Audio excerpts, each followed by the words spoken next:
Howdy, howdy, and welcome back to another PvP meta breakdown. All right, so we are in the first week of October. I guess we can clump in the last bits of September in with October.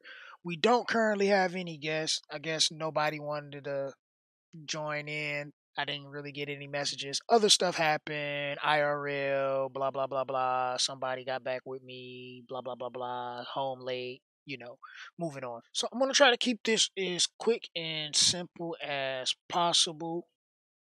I want to first start off by talking about we had a rank reset where they kind of rolled some of our points back and we had to push again. So there's been a lot of new faces showing up in the meta, some people that I have not seen like at all before that just out of nowhere came out and just got power. I guess it was like a good time for them to show up, like this Kyle Jr. person. I never really seen them before until we just had hit the reset. They have completed the extreme mode too. As you can see, they're 100% and above level 20. As you will be able to see if you can look in this side, that we have a lot more people that has, well, not that person, that has reached above level 20. And if you don't know, when you reach above level 20 and complete it, you get the burst formation. And the burst formation, wow, that guy hasn't gotten that out. But the burst formation allows you to get more burst in battle. Even if I scroll down a little bit myself, you can see me here at 26. Also got the burst formation unlocked. Just had to show that out just a little bit. I normally hang around the top 30 or so. It's a little bit difficult getting into staying in the top 10. I believe I was all of rank 2 at the highest in this week, so that was a great achievement for myself. But of course, there's no way I was going to be able to hold it because there are a lot of fast and strong players in this top 20 and this top 10. And speaking of, let's just go through and look at some of the defenses, see if anything's changed. Nothing changed here. Nobody can really touch this guy right now. It's just not happening. As you can see, just some of the similar things. A few people using heroes that you don't see as commonly, but are pretty strong when built. But a lot of the players are not only getting stronger, they're getting faster, which is a good thing for these players that are contesting to stay at the top because the only way you can stay at the top is if you improve your gear. So, shouts out to the people that can afford to continue to spend heavily to make sure they have decent enough gear to outspeed and destroy the opposition. So I kind of want to take a little look here at last week's tier list. Nothing really has changed that much, I would say, for this week. Not a lot, but we're going to talk about that in a second.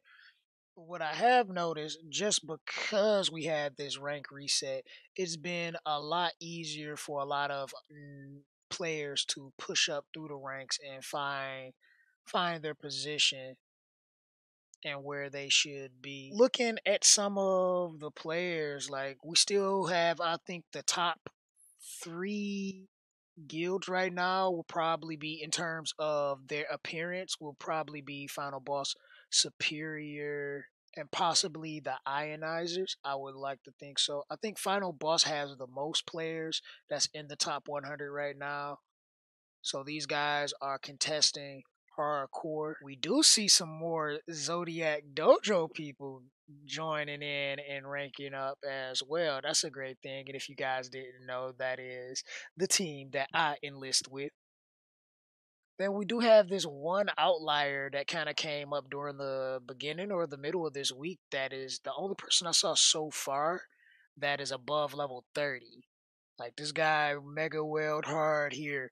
They not showing to be really strong right now, but maybe they're playing possum for a bit and going to show their true power later on down the lines. Who knows? I don't know, but who knows? That person knows. There are still a few other guilds that are pretty common that's within the top 100, but you're gonna mostly see the same ones and a few random outliers that's sitting around. But you're gonna see superior, final boss, and ionizers practically everywhere, and then a few other random ones, even a couple Korean guilds that's in here. Look at that, more Zodiac Dojo. We gotta point them out because that's mine. That's mine.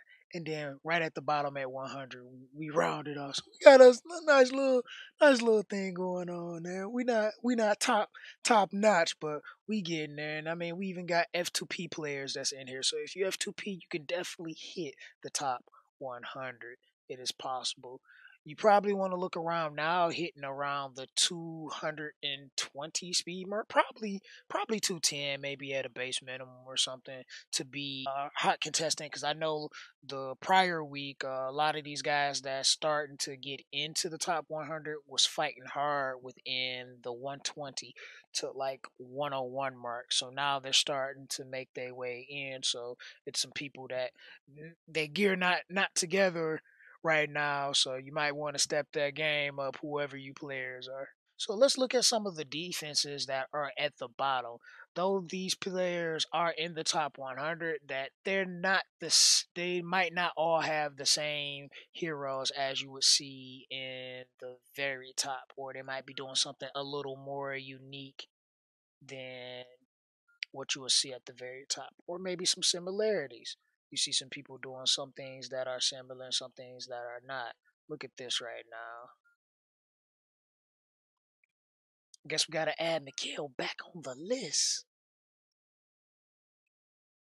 But you'll notice a little bit of a difference in what the players down here are using opposed to the top.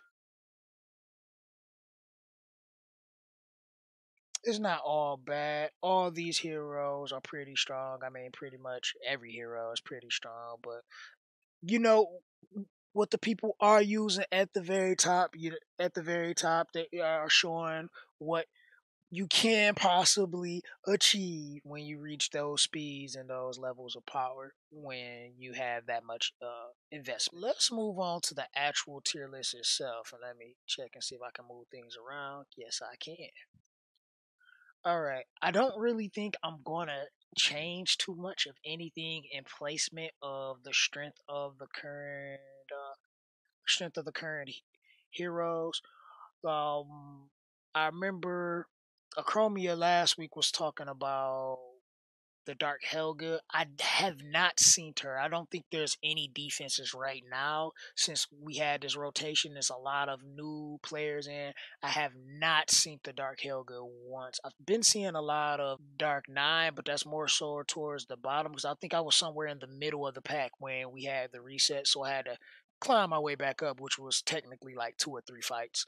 But so I'm gonna move her out this week. But two heroes I have saw and I fought personally that I didn't see before, and that's the Blue Charlotte, oddly enough, and the Red Mei. I didn't think these heroes will actually be used like that, but I know there's like at least 1 or 2 people that are using. So I think they definitely deserve a solid C just because they have been used. And we'll probably throw the Dark Mikhail in there as well since we just saw him currently on the ladder right now. So we just throw these heroes in just so they can have a position. I don't think as further as in terms of strength of what's been going on has really changed much. I think I've been having still some of the same problems, which is usually is if they outspeed, they win. If I outspeed, I win. It's been kind of a hit and miss because I've been coming across some really tanky teams as well, but I don't think I have the most damage to cleave properly. I try to win speed so I don't get cut. So a lot of my heroes, especially like my blue pup personally, is built on speed rather than crit damage. So he's not doing as much damage as he could, but I don't want him to get cut in between because it's just important for him to be able to slow the enemy down. So at the very least, my Helga can clean up, if not another hero, depending on how the turns go and if I move again before the enemy moves once, which sometimes does happen. I really wish there was somebody here to at least discuss this with me so I can get, their opinion on things. I honestly want to put the Lyra in the S tier right now just because I've been seeing a lot more of her. Some people been really building her out, and she's been a powerhouse to deal with, at least in the middle towards the end of this week. I've been seeing a lot of her. So I definitely want to move her up in that regards. Been seeing a bit of everything from the B tier on up pretty commonly, minus a few heroes like the Red Joshua, the Red Pup, and the Blue Olivia. But there are a few players that are using those heroes, and some of the top players that are using those heroes. So they definitely gotta have their positions where they are. There are a lot of green Basilica, but once again, single targets is just not doing as well, not performing as well. They are in teams that are performing well because the other teams are really strong in what they do, but not individually uh, doing well in terms of what they're able to bring. Because even if you can just sniper target, that it really doesn't mean nothing if everything else is dead on your side because you couldn't get any AOE damage off.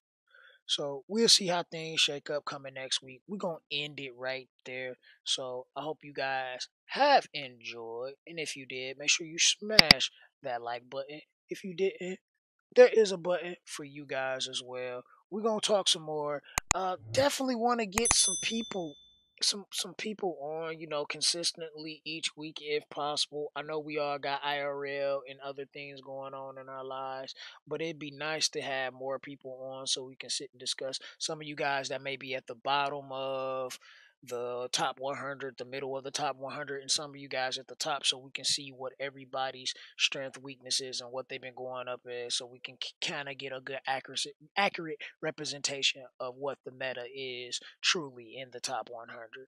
But until then, this is your host, Gamer Dude 2088, signing out saying much love, God bless, deuces.